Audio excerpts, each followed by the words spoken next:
ચાલો તો હવે અહીંયા ધ્યાન આપો. બરાબર. આજે આપણે શું સમજવાનું છે?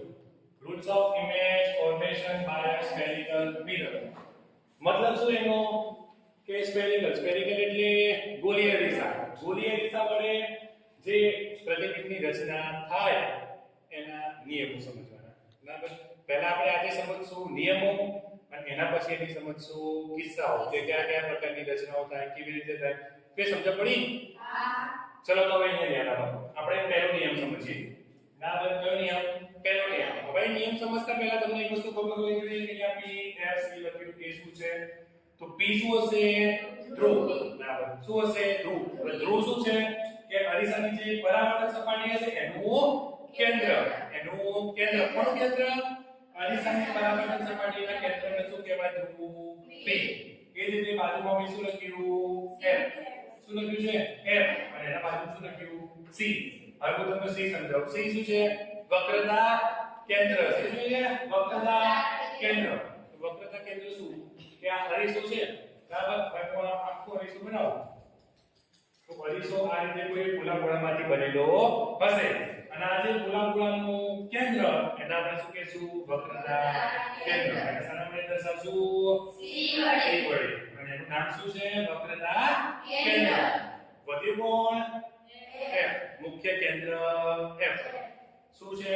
મુખ્ય કેન્દ્ર F. બરાબર. મુખ્ય કેન્દ્ર F શું છે? એના માટે તમારે બીજો એક શબ્દ સમજવો પડશે, મુખ્ય અક્ષ. કયો શબ્દ સમજવો પડશે? મુખ્ય અક્ષ અથવા પ્રિન્સિપલ એક્સિસ. બરાબર. પ્રિન્સિપલ એક્સિસ શું છે? અહીંયા ધ્યાન આપો કે ધ્રુવ P અને વક્રતા કેન્દ્ર C માંથી પસાર થતી કાલ્પનિક રેખા. કોઈ રેખા પસાર થતી નથી. પણ આપણે શું? આપણે રેખા પસાર કરી એટલે એને કઈ રેખા કીધી? કાલ્પનિક રેખા. કઈ કીધી? કાલ્પનિક રેખા. એનું કોઈ અસ્તિત્વ હશે નહીં. બરાબર.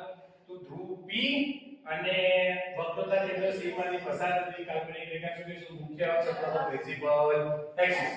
આટલી વસ્તુ સમજ પડી ગઈ? હવે અહીંયા ધ્યાન આપો. તો ધ્રુવ P અને વક્રતા એના આપણે કહીશું મુખ્ય અક્ષ. તો મુખ્ય અક્ષને સમાંતર આપાત થતા કિરણો અહીંયાથી કિરણ જાય, અહીંયાથી જાય, અહીંયાથી અનંત કિરણો જશે.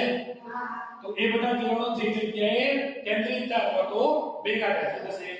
એ બધા કિરણો સમજો કે કિરણ આવ્યું, અહીંયા આવ્યું, બીજું જે બિંદુએ શું થાય? કેન્દ્રિત થાય અથવા તો ભેગા થાય. બરાબર. એ બિંદુ શું કહેશું આપણે? મુખ્ય કેન્દ્ર કહેશું. મુખ્ય કેન્દ્ર. અને મુખ્ય કેન્દ્રને શાના વડે દર્શાવશું? F વડે. હવે જો તો એના લગતો આપણો પહેલો નિયમ છે કે મુખ્ય અક્ષને સમાંતર. કોને સમાંતર? આને. મુખ્ય અક્ષને સમાંતર. તો જો સમાંતર આપાત થતું કિરણ દોર્યું ને, મુખ્ય અક્ષને સમાંતર આપાત થતું કિરણ અરીસાની પરાવર્તક સપાટી પર અથડાય. ક્યાંથી પસાર થશે? મુખ્ય કેન્દ્ર F માંથી. મુખ્ય અક્ષને સમાંતર પસાર થતું કિરણ અરીસાની સપાટી પર અથડાય ક્યાંથી પસાર થશે? મુખ્ય કેન્દ્ર F માંથી. એમાં એવું છે કે અહીંયાથી પસાર થતો જ અહીંયા મળશે? ના. અહીંયાથી કિરણ જવા દો. બરાબર. અહીંયાથી બીજું કિરણ જવા દો. તો બી ક્યાંથી પસાર થશે? ક્યાંથી પસાર થશે? મુખ્ય કેન્દ્ર F માંથી. મુખ્ય કેન્દ્ર F માંથી. હવે જો આ વેક્ટર કોના માટે જોઈએ આપણે? કન્ટિન્યુઅસ એટલે અંતર્ગોળ અરીસા માટે. અંતર્ગોળ અરીસો એટલે કે જેની અંતરની સપાટી કેવી હોય? પરાવર્તક. જેની અંતરની સપાટી પરાવર્તક હોય એને કયો અરીસો કહેવાય? અંતર્ગોળ અરીસો. અને જે અરીસાની બહારની સપાટી પરાવર્તક હોય, જો આ અરીસાની કઈ સપાટી પરાવર્તક છે? બહારની. આને કયો અરીસો કહેશું આપણે? બહિર્ગોળ અરીસો. કયો અરીસો કહેશું? બહિર્ગોળ અરીસો. તો આ નિયમ બહિર્ગોળ અરીસા માટે સમજીએ, કેન્દ્રિત મિરર માટે તો અહીંયા ધ્યાન આપો. તો આપણે પહેલા શું લીધું? મુખ્ય અક્ષને સમાંતર આપાત થતું કિરણ. હવે અહીંયા કરતા શું થશે? મુખ્ય અક્ષને સમાંતર આપાત થતું કિરણ મુખ્ય કેન્દ્ર F પર મળતું હોય એવું આપણને શું થશે? આભાસ. એવું આપણને શું થશે? આભાસ થશે. ઓકે. તો હવે આ ઘટના સમજ પડી તમને? ફરીથી ધ્યાન આપો.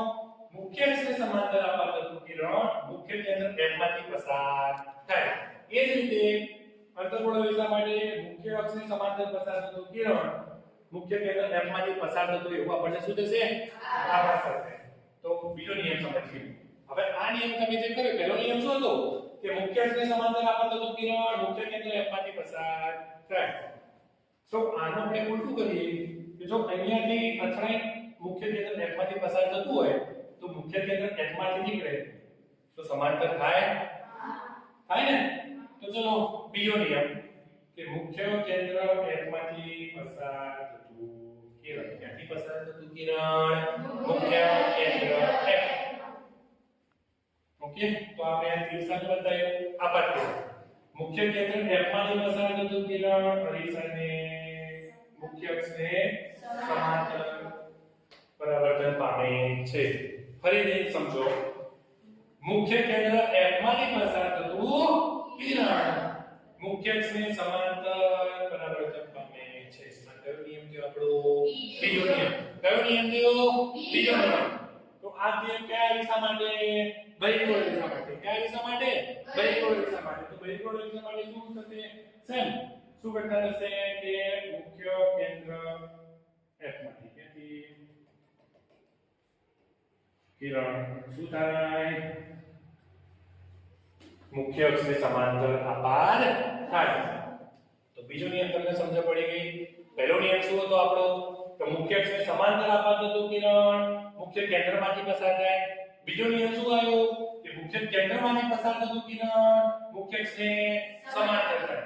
હવે ત્રીજો નિયમ સમજીએ. ત્રીજો નિયમ સૌથી ઈઝી નિયમ છે. ત્રીજા નિયમમાં કંઈ કરવાનું નથી. મુખ્ય કેન્દ્ર વક્રતા કેન્દ્ર C માંથી જે કિરણ પસાર થાય એ અરીસા પર અથડાઈ પાછળ જશે. બરાબર? તમે કોઈ વસ્તુ 90 ડિગ્રીના એંગલે ફેંકો આમ સીધું લંબ ફેંકો તો એ વસ્તુ નીચે જમીન પર અથડાઈ સીધી શું આવે? પાછી. તમારા હાથમાં કોઈ બોલ હોય કે કોઈ વસ્તુ તમે એવી ફેંકો નીચે તો તમે સીધી ફેંકશો તો સીધી પાછી. એ જ રીતે આમાં થશે કે C માંથી જે કિરણ પસાર થશે ક્યાંથી? C માંથી. એ આથી બતાવ્યું આપણે આપાત કિરણ. કોનું? આપાત કિરણ. તો આપાત કિરણ અહીંયા અથડાશે અને ત્યાંથી અરીસા પર અથડાઈ પાછું. તો એક સેમ ઘટના સામે જોવા મળશે બહિર્ગોળ અરીસામાં. બરાબર? એમાં કિરણ તો એક વસ્તુ અહીંયા ધ્યાન રાખજો. કિરણ હંમેશા કોઈ પણ પ્રકાશનું કિરણ આવશે ત્યાંથી હંમેશા ડાબી બાજુથી. કઈ બાજુથી આવશે? ડાબી બાજુથી. તો આ શું દોર્યું આપણે? આપાત કિરણ. અને અહીંયાથી અથડાઈ પાછું પરાવર્તન પામશે. કુલ કેટલા નિયમો થયા? 3. પહેલો નિયમ શું હતો કે મુખ્ય અક્ષને સમાંતર આપાત થતું કિરણ મુખ્ય અરીસાની પરાવર્તન સપાટી પર અથડાઈ મુખ્ય કેન્દ્રમાંથી પસાર થાય. બીજો નિયમ શું હતો કે મુખ્ય કેન્દ્રમાંથી પસાર થતું કિરણ મુખ્ય અક્ષને સમાંતર પરાવર્તન પામે. અને ત્રીજો નિયમ શું આવ્યો કે વક્રતા કેન્દ્ર C વક્રતા કેન્દ્ર C માંથી પસાર થતું કિરણ અરીસા પર અથડાઈ પરાવર્તન પામશે. 3 નિયમ બની ગયા. હવે કયો નિયમ આવે આપણે? ચોથો. આ નિયમ એકદમ ઈઝી છે. આ નિયમ તમે અરીસાના પરાવર્તનના નિયમોમાં ભણી ચૂક્યા છો. જો તમને યાદ હોય તો આપાત કોણ અને પરાવર્તન કોણ. આપાત કોણ અને પરાવર્તન કોણ બંને કેવા છે? સમાન. પણ કયા કિસ્સામાં જોવા મળે કે જ્યારે આપણે કોઈ કિરણ ક્યાં આપાત કરીએ? ધ્રુવ P પર. કોઈ કિરણ આપણે ધ્રુવ P પર આપાત કરશું ત્યારે આપાત કોણ θi અને પરાવર્તન કોણ θr બંને કેવા મળશે આપણને? સમાન. કેવા મળશે? સમાન. આ કઈ ઘટનામાં થશે કે જ્યારે આપણે કોઈ કિરણ ક્યાં આપાત કરીએ? ધ્રુવ P પર. ક્યાં આપાત કરશું? ધ્રુવ P પર. એ ઘટના અહીંયા મળશે આપાત કોણ પરાવર્તન કોણ બંને કેવા રહેશે? સમાન. કેવા રહેશે?